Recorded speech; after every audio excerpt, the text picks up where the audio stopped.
Congratulations and hearty thanks to all of you, the students of plus 2 second year political science, who are sitting in front of me for a hearing of my lecture. I also welcome you on behalf of me as well as on behalf of our channel.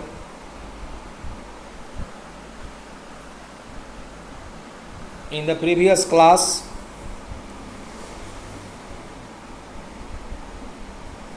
I taught about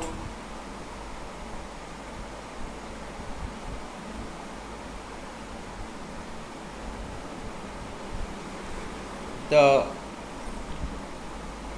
exact meaning of the term indirect democracy and its important merits and demerits. But in today's class, I have chosen an important topic strictly according to plus 2 second year council syllabus. That topic is, what are the challenges to democratic process in India?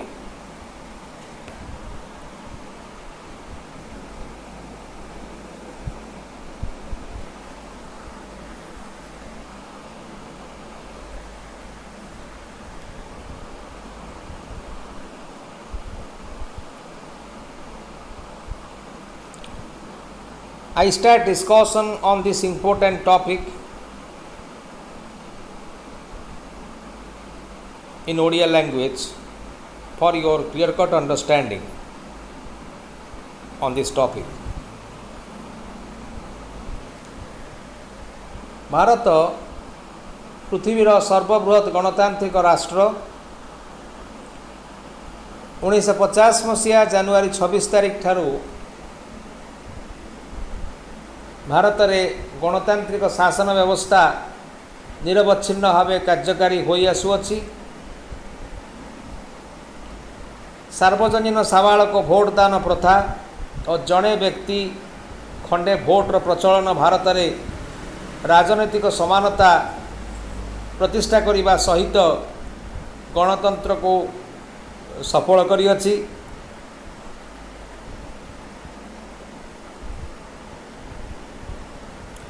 Bharat राष्ट्रपति ठारू आरंभ करी सर्वनिम्न स्तर में थिबा ग्राम पंचायत पंच माने प्रत्यक्ष बा परोक्ष भाव निर्वाचित होई देश में गणतंत्र को सफल करिसेंति।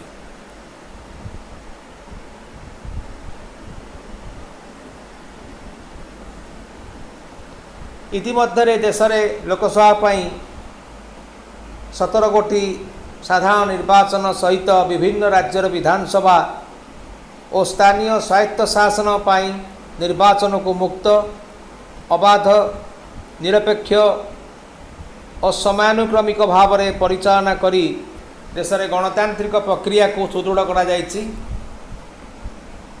ए समस्त सत्वे भारतीय गणतांत्रिक प्रक्रिया रे निम्न वर्णित गुरुत्वपूर्ण कारण गुड़िक जोगु गणतंत्र सफलता बहुल मात्रा रे बाधा प्राप्त होइछि।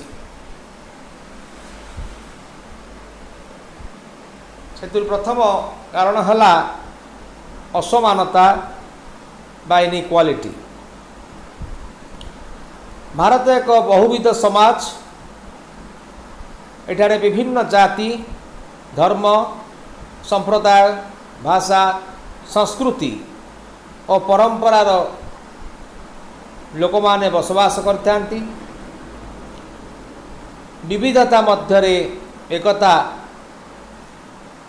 बा यूनिटी इन डाइवर्सिटी भारतीय संस्कृति बा इंडियन कल्चर मूल मंत्र अटे। मात्र यही विभिन्नता बा विविधता और वैषम्य भारत में गणतंत्र प्रति आह्वान सृष्टि करी अछि। जाति प्रथा भारत में एक सामाजिक व्याधि। जाति को नहीं समाज रे छुआ छुआ भेदभाव देखा सहित जाति मध्य भारतीय निर्वाचन रे भोटर मानकर आचरण को प्रभावित करिथाए। जाति को नहीं मध्य केतक राजनैतिक दल सृष्टि होइचंती। भारतीय मानक मध्य रही धर्मगत असमानता, विभिन्न धर्म मध्य वैषम्य और विवाद अनेक समय सांप्रदायिकतावाद सृष्टि करने सहित सांप्रदायिक दंगा जोगु अनेक धन जीवन नष्ट होइछि। धर्म को नहीं अनेक राजनैतिक दल गठन होइथिबा बेले निर्वाचन रे धर्म भोटर मानकर आचरण को प्रभावित करुअछि। भारत गोटे बहुभाषाभाषी राष्ट्र। भारतीय संविधान रे केतक गुरुत्वपूर्ण भाषा को स्वीकृति दि जाइथिले मध्य भारत में अनेक कथित भाषा रही। यही भाषागत वैषम्य भारतीय गणतंत्र प्रति एक आह्वान। भाषा को नहीं देश में होउछि राजनीति। भाषा को आधार करी मध्य राजनैतिक दल माने भोटर मान को प्रभावित करुछंती। जातिगत, भाषागत और धर्मगत वैषम्य को बाद देले भारत में संस्कृति, शिक्षा और लिंग को आधार करी मध्य वैषम्य मान रही, जहाँकि भारतीय गणतंत्र र प्रगति पथरे प्रतिबंधक भाव दंडायमान होइछि। भारतीय गणतंत्र सम्मुखीन होउथुबा द्वितीय आह्वान बा समस्या हेउछि निरक्षरता बा इलिटरेसी। साधारणतः गणतंत्र सफलता पाई बा गणतंत्र सफल कार्यकारिता पाई शिक्षा एक प्रमुख भूमिका ग्रहण करिथाए। शिक्षा ही व्यक्तिर मनरू संकीर्णता को दूर करी ताहार चिंताधारा को संप्रसारित करिथाए। शिक्षा नागरिक मानक अधिकार और कर्तव्य संबंध में सचेतन कराइबा सहित सेमानकु सुनागरिक हेबा पाई सहायक होइथाए। मात्र भारत वर्ष रे गणतांत्रिक सरकार प्रतिष्ठा हेबा ठारू आज पर्यंत निरक्षरता भारतीय गणतंत्र प्रगति पथरे एक विराट प्रतिबंधक भाव दंडायमान। भारत में शिक्षार प्रसार और गणतंत्र सफल कार्यकारिता पाई शिक्षा को सार्वजनीन करने पाई भारतीय संविधान 45 धारा रे निर्देश रही देश में एवं 30 भाग अधिक निरक्षर अटंती।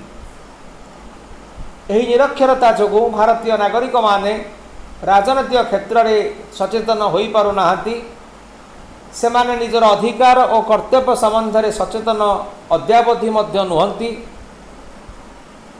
निरक्षरता जोगु निर्वाचन में सेमाने सठिक नेता और दल को चयन करने संभवपर हो पारु नाही। सठिक जनमत मध्य सृष्टि हेउ नाही। गणतंत्र जे अयोग्यतार शासन ताहा निरक्षरता प्रमाणित करिअछि।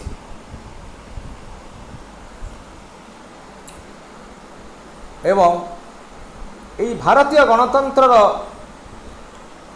तृतीय गुरुत्वपूर्ण आह्वान बा समस्या हेउछि आंचलिकतावाद बा रिजियोनालिज्म। भारतीय गणतंत्र प्रति अन्य एक प्रमुख आह्वान हेउछि आंचलिकतावाद। साधारण अर्थ रे कहिले एक्सक्यूज मी जेतेबेले एक निर्दिष्ट अंचल लोक माने समग्र देश परिवर्ते सही अंचल प्रति अस्वाभाविक प्रेम और श्रद्धाभाव प्रकाश करिथांती ताहाको आंचलिकतावाद बा रिजियोनालिज्म कहा जाए। केतेक स्थान रे आंचलिकतावाद हेउची अवहेलित और अत्याचारित लोकमानंकर शासक गोष्ठी विरुद्ध रे एक स्वतः परिप्रकाश। यही आंचलिकतावाद भारत में गणतंत्र और जातीय संहति प्रति आह्वान अटे। आंचलिकतावादी चिंताधारा को नहीं भारत में गठित होइछि अनेक आंचलिक राजनैतिक दल। एही समस्त आंचलिक दल माने विभिन्न राज्य रे शासन करने सहित केंद्र में सरकार गठन और पतन क्षेत्र में प्रमुख भूमिका ग्रहण करुछंती। आंचलिक दल मानकर संख्या वृद्धि और जातीय दल मानकर प्राधान्य ह्रास पाई केंद्र और राज्य मानकरे अधिकांश समय मेंट सरकार गठित होउछि। फल राजनैतिक स्थिरता परिलक्षित हेउनाही। एही राजनैतिक अस्थिरता भारतीय गणतंत्र प्रति एक आह्वान अटे। भारतीय गणतंत्र सम्मुखीन होउथुवा परवर्ती आह्वान बा समस्या होउछि नक्सल समस्या। भारतीय गणतंत्र प्रति अन्यतम आह्वान होउछि आतंकवाद बा टेररिज्म और नक्सल समस्या बा नक्सलाइट प्रॉब्लम्स। भारत में नक्सल आंदोलन प्रथमे 1967 मसीहा रे पश्चिमबंगर दार्जिलिंग जिले में चारु मजुमदार द्वारा आरंभ होता। नक्सल माने विभिन्न स्थान में हिंसात्मक कार्यक्रम माध्यम जनसाधारण को भयभीत करने सहित सरकार को चाप प्रयोग करी निजर लक्ष्य हासिल करने को प्रचेष्टा करिथांती। हत्याकांड, बोमा विस्फोरण, अपहरण, लुंठन, गृहदाह इत्यादि पंथा को ग्रहण करी नक्सल माने निजर फायदा पाई सरकार को चाप प्रयोग करिथांती। निर्वाचन समय भोटर मान को भयभीत करी एक निर्दिष्ट प्रार्थी को भोट देवा पाई प्रवर्ताइबा, भोट केन्द्र जबरदखल करिबा, रास्ताघाट अवरोध करी निर्वाचन परिचालन रे बाधा सृष्टि करिबा इत्यादि कार्यकलाप द्वारा नक्सल माने मुक्त, अबाध और निरपेक्ष निर्वाचन परिचालन रे बाधा सृष्टि करिथांती।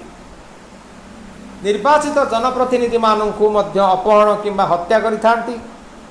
नक्सल मानकर एही समस्त आतंकवादी कार्यकलाप भारतीय गणतंत्र प्रति प्रचंड आह्वान सृष्टि करी अछि।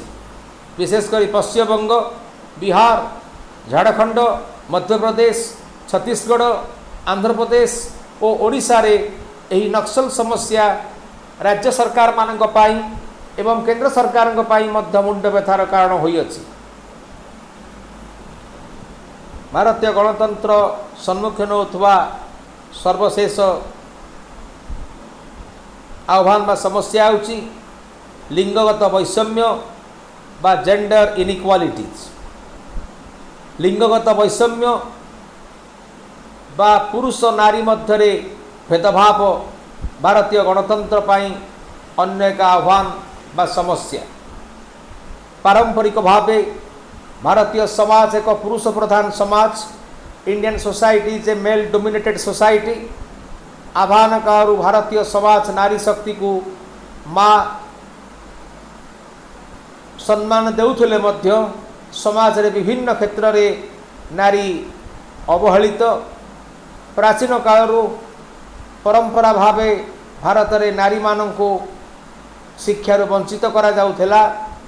पैतृक संपत्ति रे नारी माननकर अधिकार नथिला। नारी माननकु परदा अढवाळे रखिबा, रोसेई और पिला माननकु लालन पालन दायित्व एकाकी प्रदान करा जाउथेला। नारी माननकर राजनैतिक अधिकार नथिला।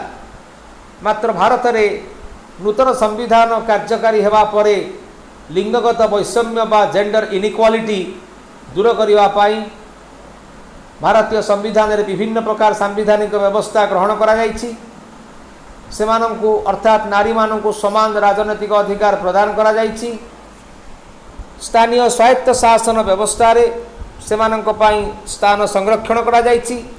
या सत्य मध्य देश रे महिला माने स्वावलंबनशील होई नथिबारु सेमाने स्वामी मानंक पर निर्भरशील अटंती। या व्यतीत विभिन्न सामाजिक प्रतिबंधक जोगु भारतीय महिला माने राजनीति क्षेत्र रे सठिक भावे सामिल अद्यावधि होई पारि नाहंती। संसद, विधानसभा और अन्यान्य निर्वाचन रे सेमानक अंशग्रहण बहुल परिमाण रे ह्रास पाइछि। जदिओ स्थानीय स्वायत्त शासन व्यवस्था रे शतकड़ा 50% महिला संरक्षण दृष्टि निर्वाचित जदिओ स्थानीय स्वायत्त शासन व्यवस्था रे शतकड़ा 50% स्थान महिला मानक पई संरक्षण करा जायछि, तथापि यह सठिक भावे कार्यकारी होई पारु नाही।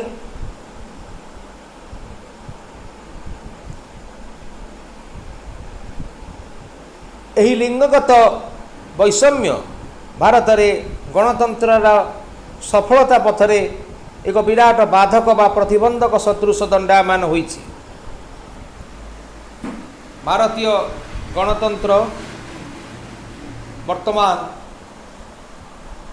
यही समस्त समस्या बा आह्वान गुड़ी को सम्मुखीन होउछि। सेही समस्या गुड़ी होला असमानता बा इनइक्वालिटी, निरक्षरता बा इलिटरेसी, आंचलिकतावाद बा रिजनलिज्म, नक्सल समस्या बा नक्सलाइट प्रॉब्लम्स एवं लिंगगत वैषम्य बा जेंडर डिस्पैरिटी बा जेंडर डिफरेंसेस। यही समस्त आह्वान बा समस्या गुड़ी को संबंध रे अति संक्षेप रे मु तुम मान सम्मुख में आलोचना कली एवं मोर यही आलोचना को तुम्हें माने पसंद करिथियो बोली मु आशावादी अच्छी। यदि तुम्हें माने मोर ये भिडियोटी को पसंद करुथा तेबे भिडियोटी को लाइक और शेयर करिवो एवं यह सहित यही चैनल टी को सब्सक्राइब करी पाखरे थिबा बेल आइकन को प्रेस करी ऑल नोटिफिकेशन ने सेट करिवो। धन्यवाद। Thank you very much. Have a nice day.